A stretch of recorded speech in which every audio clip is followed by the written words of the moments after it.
मागे जे काय झालं त्याची पुनरावृत्ती पुन्हा होणार असेल तर या वेळेला महाराष्ट्राची जनता गप्पा बसणार नाही. शिवसैनिक तर नाहीच, जो काय राडा व्हायचा आहे तो होईल. बरं का, ही जी दडपोकगिरी ज्याला शिवसैनिकाच्या भाषेत नादानपणा म्हणतात, तो आता खपून घेतला जाणार नाही. आपण नेहमी सकाळी 10 वाजता भेटतो. आज माझ्याबरोबर लोकसभेतले शिवसेनेचे गटनेते अरविंद सावंत आहेत, शिवसेनेचे मुख्य प्रतोद अनिल देसाई आहेत, आमचे नाशिकचे खासदार राजाभाऊ गोडसे आहेत. आपण सगळे इतक्या मोठ्या संख्येनं जमलेले आहात आणि त्याचं कारण मला माहिती आहे आणि तुम्हालाही माहिती आहे. कालपासून ज्या बातम्या म्हणा किंवा अफवा म्हणा सर्वत्र प्रसिद्ध होत आहेत की काय कसलं tiger operation tiger, operation tiger सोपं नाहीये ते. म्हणजे मुळात त्याने एक मान्य केलं की आम्ही अजूनही टायगर आहोत. आमच्यापर्यंत अशा प्रकारच्या कोणत्याही घडामोडीची अधिकृत माहिती नाही. म्हणजे बरोबर ना, तुमच्या माध्यमातून या बातम्या आम्ही पाहतो, ऐकतो आणि प्रतिक्रिया देत आहोत. काल रात्री मला साधारण 10:30-11 वाजता एका महत्वाच्या व्यक्तीकडून सांगण्यात आलं की महाराष्ट्रातील खासदारांना विकत घेतलं जात आहे. विकत घेतलं जात आहे हा त्यांचा शब्द होता. महाराष्ट्रातील खासदारांना, पक्षाचं नाव त्यांनी घेतलं नाही आणि मीही घेणार नाही. महाराष्ट्रातील खासदारांना विकत घेतलं जात आहे. मी म्हटलं काय भावाला? म्हणलं काय भाव आहे? भाव काय लागलाय म्हटलं. ते म्हणले भाव तोच आहे, हमी भाव 50 कोटी, पण आज रात्रीपर्यंत सगळ्यांना 15-15 कोटी रुपये त्यांना आज रात्री पोचतायत आणि मग ते खासदार दिल्लीमध्ये येतील, त्याशिवाय ते विमानात बसायला तयार नाही असं मला सांगितलं. याची माहिती मी समाज माध्यमांद्वारे आपल्यापर्यंत पोहोचवली, कारण माझं ते कर्तव्य आहे. आता अशा पद्धतीनं कोणी कुठे तृणमूल काँग्रेस असेल, कुठे शिवसेना असेल, कुठे अन्य काही पक्ष असतील, तोडले जात असतील, फोडले जात असतील, तर या देशात निवडणुका लढण्याला काही अर्थ नाही. मी अजून असंही म्हणतोय, ज्या आमच्या खासदारांची नावं येत आहेत ती आता कुठे आहेत मला माहीत नाहीये. कोणी म्हणतात दिल्लीत आले आहेत, कोणी म्हणतात मुंबईत आहेत, कोणी म्हणतात त्यांच्या मतदारसंघात आहेत. हे सर्व खासदार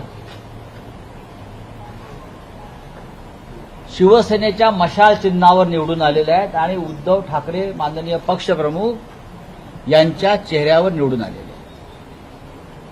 जेव्हा आधी फूट पडली तेव्हा असं सांगण्यात येत होतं की हा उद्रेक हा बंड आहे आणि हे मॅन्डेटच्या विरुद्ध आहे. मोदींच्या नावावर मतं मागितली आणि तुम्ही निवडून आलात. ती निवडणूकच संपलेली आहे आणि त्या संदर्भात सुप्रीम कोर्टामध्ये प्रकरण सुरू आहे. पण हे जे खासदार किंवा हे जे आमदार किंवा अन्य कोणी, मग तृणमूलचे असले तरी तिकडले, हे खासदार पूर्णपणे शिवसेना उद्धव बाळासाहेब ठाकरे पक्षावर निवडून आले. सगळे अरविंदजी असतील, अनिलजी असतील, राजाभाऊ असतील, सगळे जी नावं तुम्ही घेताय ते आमच्या चिन्हावर आणि उद्धव ठाकरे यांच्या मेहनतीवर निवडून आलेले असताना कोणालाही अशा प्रकारे बेमानी करण्याचा अधिकार नाही. विशेषतः 15-15 आणि 50-50 कोटी रुपये घेऊन या क्षणाला मी कोणावरती आरोप करत नाही. पण मागे जे काय झालं त्याची पुनरावृत्ती पुन्हा होणार असेल तर या वेळेला महाराष्ट्राची जनता गप्पा बसणार नाही. शिवसैनिक तर नाहीच, पण महाराष्ट्राची जनता गप्प बसणार नाही. जो काय राडा व्हायचा आहे तो होईल. बरं का, ही जी डरपोकगिरी, ज्याला शिवसैनिकाच्या भाषेत गांडूगिरी म्हणतात, नादानपणा म्हणतात, तो आता खपून घेतला जाणार नाही. मला आश्चर्य वाटतंय की हे आमची जी बैठक झाली मातोश्रीवर, काय तारखेला आपली तारीख 14 रविवारी, नियमित बैठक होती. त्याच्यामध्ये 4 खासदार उपस्थित होते लोकसभेचे. मी स्वतः होतो राज्यसभेतून. ठीक आहे.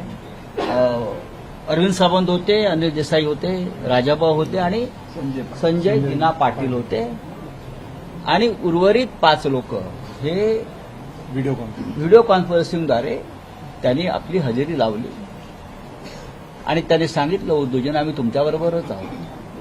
त्यातल्या एका खासदारानं 4 वेळा साईबाबाची शपथ घेतली. काय? एका खासदारानं 3 मिनिटात 4 वेळा साईबाबांची शपथ घेतली. 4 वेळा. माझी बायको आजारी आहे, साईबाबाची शपथ. मी तुमच्याबरोबरच आहे, साईबाबाची शपथ. मी उद्या तुम्हाला 2 दिवसात भेटायला येतो, साईबाबाची शपथ. बरं का, मरेपर्यंत तुमच्याबरोबर राहीन, साईबाबाची शपथ. हे मलाही आश्चर्य वाटलं, इतका साईबाबा आठवला. एकानं आई भवानीची शपथ घेतली. आई भवानीची शपथ, साहेब मी तुमच्याबरोबर. हे हिंदुत्ववादी आहेत सगळे. एकानं त्याच्या मुलीची शपथ घेतली, एकानं त्याच्या मुलीची शपथ घेतली, कुणी मुलाची शपथ, कुणी आईची शपथ. आता अशा शपथा घेतल्यावरती कोणी बाळासाहेब ठाकरेंची शपथ घेतली, ज्यांचा संबंध नव्हता कधी बाळासाहेब ठाकरेंशी. विश्वास ठेवणं हे अनिवार्य आहे. मैं कर रहा हूं. तो हे सब लोग हैं, हमारी पार्टी के सांसद हैं, जिनके लिए हमने हमारा सबका, उद्धव जी ने कार्यकर्ताओं का खून पसीना बहाया. उनको टिकट दिया, उनको पैसा भी दिया चुनाव लड़ने के लिए, जितने हमारी औकात थी, वो भी दिया, मेहनत किया, सब कुछ किया. और फिर भी अगर उस बारे में, उनके बारे में इस प्रकार की खबरें आती है तो ये लोगों ने उनका खंडन करना चाहिए. और मैं फिर एक बात कहता हूं, अब उनको नहीं छोड़ेंगे. अगर कोई है उसमें से ऐसा कोई करता है तो अब महाराष्ट्र की जनता एक बार चुप बैठी. अब जनता चुप नहीं बैठेगी, मैं आपको बता रहा हूं. हाँ, ये क्या तमाशा बना के रखा है क्या आप लोगों ने? इस्तीफा दे दो, अगर जिसको जाना है वो इस्तीफा दे दो. हमारे पार्टी के टिकट पर आप चुनकर आए हो ना, हमारे वोटर्स ने आपको चुनकर दिया है. आप कौन है?